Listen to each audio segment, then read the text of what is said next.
Baptist Tabernacle. Brother Shell here. And despite the appearance of the picture behind me, I am not at the church. It's 6 o'clock on Thursday morning here, which has been our tradition for as long as anybody can remember. I'm in the basement of my house, staying in quarantine and staying safe at home like so many of you are. Unfortunately, we're not having our live Thanksgiving service where you get to call out your favorite hymns and stand up and share your testimony. I did have a chance to record some testimonies from people that you know. I also got emails and texts from folks, and I included those for you to read and think about and listen to. Even in the midst of this crazy year, people are still extremely thankful for what God has done for them. I'm reminded that the Bible tells us to, in everything, give thanks, for this is the will of God. And it's really important that we distinguish that in everything and not for everything. There's a lot this year that we're not very thankful for. We're not thankful for COVID. We're not thankful for missing opportunities to be with family and graduations and Thanksgivings and birthdays, and even limited access to people at the most difficult times in their lives, funerals, when they're in the hospital. There's a lot that we are not thankful for, but in the midst of that, we can be thankful in them, through them, because God's grace and strength that sees us through. I did a little research. I wondered, I knew that a lot of the pilgrims didn't make it to Thanksgiving. And so I did a little research, and there were 102 people that left England on the Mayflower. Several of them were sailors, of course. One died, a sailor died en route, but a baby was born. So when they landed, they still had 102. And by the time it rolled around, they landed in November, and by the time the next year rolled around, there were only 51 living pilgrims. And that included one additional child that was born. So nearly half died before the first Thanksgiving, and yet they felt compelled to sit down and be thankful for the God who had protected them and been with them even in their grief. They weren't thankful for the tragedies, but they were thankful in the midst of that tragedy.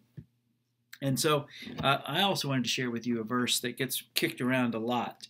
Philippians 4:13. I can do all things through him that strengthens me. I can do all things. And we quote this and put it on shirts, and I see it a lot in athletic events and sort of in those sort of you can do it kind of thing. What we don't like is to read the rest of this passage. If you back up a few verses, Paul is thanking the Philippians.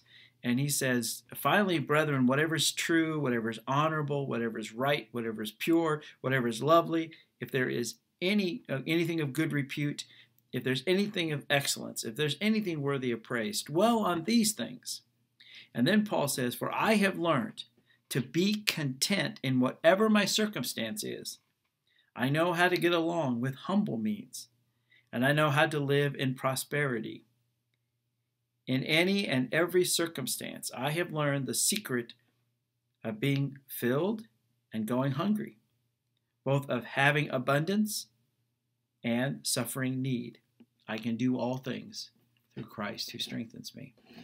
Paul's this wonderful verse that we say, that I can do all things through Christ, means that I can get through the hard times and I can enjoy the good times. I can be thankful when the house is packed full of family from all over the world, and I can be thankful even if it's just a few of us hunkered in at home. And so I want to join you in saying how thankful I am for our good health. My son had COVID and had basically pretty bad flu symptoms for a few days, and he's well. We're all well.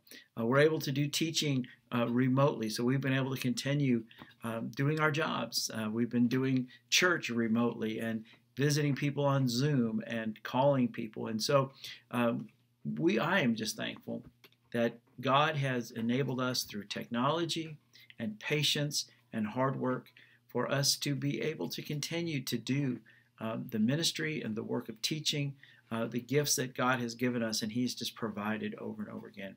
So enough from me. I want to just tell you how thankful I am for Baptist Tabernacle, for your attitude of sort of saying, we'll get through this together, and we are going to continue to spread the good news of the gospel and be examples of Christ in the world.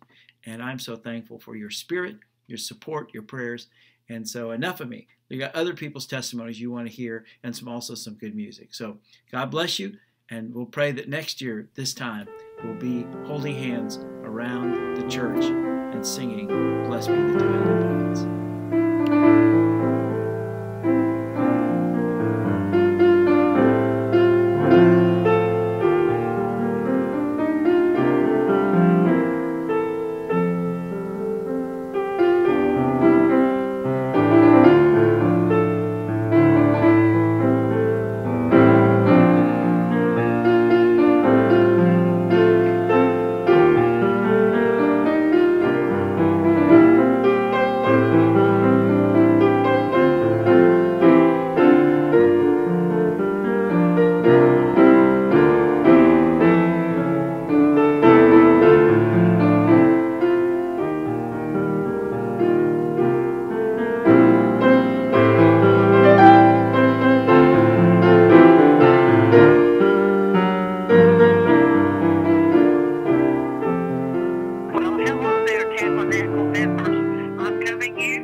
Wonderful to be able to speak with you, even though I'm not present. I do miss all of you. I do love you, and I'm so thankful to have you as my friends and family.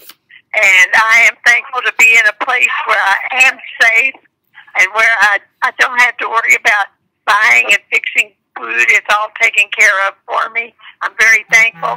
I'm thankful that the workers here are being very careful to see that we stay safe and stay well, and I'm thankful that the Lord has opened a place for me to be here where I do feel comfortable, and these are my family for the present. Take care and have a great day. Thanks to you all. Love you.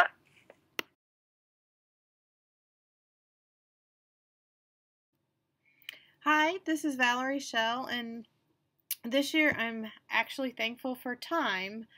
I know it's been a long, hard year for everybody, and I read an article back in the first time we were all in lockdown in the spring called The Great Pause, and it just kind of talked about what everybody's done to kind of regroup and rethink and do with their time during what they called the Great Pause. And although I'm heavy-hearted about the virus and all it's done to families all across the world, I am thankful for the time I did get to spend with my family without interruption, without dividing our time between work and school and sports and house chores and everything we have going on competing for our time and attention, that we got to focus on just us as a family of 5.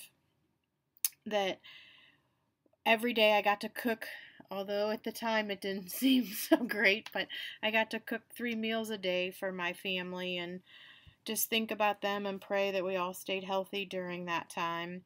I'm thankful for the short little lunch break walks my daughters and I got to take when we took our lunch breaks from school. I'm thankful that I had time to do morning yoga with my husband and kind of start our day centered and kind of stretch our bodies and release some stress and tension. I'm thankful for time to pursue other interests. I didn't have to focus on work and school and things. I got to sit down and read for pleasure or organize my craft area in the basement or make little things for other family members and to cook and take it to some of the shut-ins that couldn't go grocery shopping or shouldn't go grocery shopping. Then I got to make them meals and do baking and things that I always have loved to do but have never had a lot of time. And I'm thankful for the family of 5 that I got to have the great pause with. And just my son, who's so funny and positive and upbeat and would make us laugh every day. For my girls who know what to do with their mother when she's stressed out and needs a little walk break or a workout, and they're just so encouraging to me when I try new things or when I'm feeling down and out. And I'm super thankful for the best husband in the whole wide world. He takes such good care of our family and always puts us first and does without so many times. And super thankful that my mom overcame all she overcame with her health this year and actually did it in time to be home before this virus took over and we didn't have to go break her out of a rehab center. I think she came home the end of February, if I'm not mistaken. So got her home just in time for this virus to wreak havoc. And so, although the reason is sad that I got to have the time that I wanted at home, I'm grateful for the time, but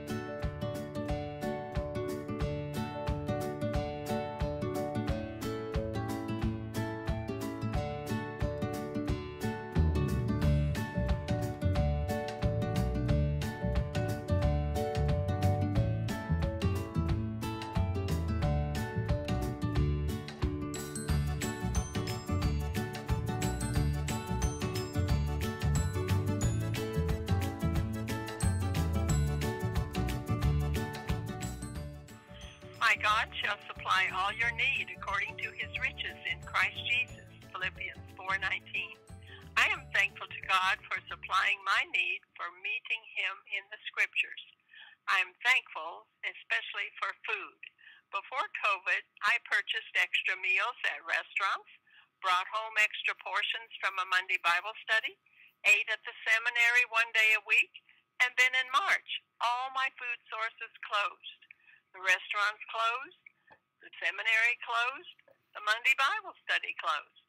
I depended on friends, Doris, Valerie, Michael Troy, and Trinity Shell, Brad and Karen Zoller, and California family members to provide food to me until I figured out how to cook for myself. I'm also thankful for friends who call in to check on me. And we know that all things work together for good to those who love God, to those who are called according to his purpose. Romans 8:28.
Hey you all, it's Autumn. I didn't think it was appropriate to do a Thanksgiving Day without acknowledging a significant loss that our church experienced this year. It was Mary Campbell, and I wanted to share an excerpt of what I said at her funeral. Because of Mary Campbell, there are a few things I know are true. When in doubt, add more butter. Dog shows will put you to sleep. Most things can be cured with ice cream. Frisch's Big Boy is still very good. And because of her and other spiritual leadership that I adopted Jesus into my own heart. And through that, I know that heaven is real. And there's nothing I know with more certainty than that she was taken into God's embrace at the gates of heaven, and he said to her, "Well done, my good and faithful servant." Because that's what she was. She was a servant. She was a saint. She was selfless and loved every person and every child through the lens of Christ. She used her spiritual gifts for the church and for his kingdom, just as we all should. We should take her example into our own lives and strive to leave a legacy of love and selflessness just as she has for us. And I am thankful this year that even in loss, I am comforted by their lives and the impact that they have made. And as tough as they are to lose, it just goes to show the amount of love that they gave and that they showed through their lives. And every year I am reminded of people like Herb Wilson and Helen Johnson and Mimi, and their love will never be forgotten, especially today.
Thankful for my family and for my two sons here that are so good to me, and then one son in South Carolina that I can keep track of over the phone, and just grateful for them. When I stop and think that so many things to be grateful for, when I think of other people and what they're going through this time. Especially thankful for my sister-in-law, Joe's sister, who's just like a real sister to me. And we talk every single day, and so she's very meaningful in my life. Just have some wonderful neighbors that are always doing sweet, kind things for me. So, I don't know. I guess I could just keep on naming things that I'm thankful for. But I really am grateful for so many things that the Lord takes care of me day by day.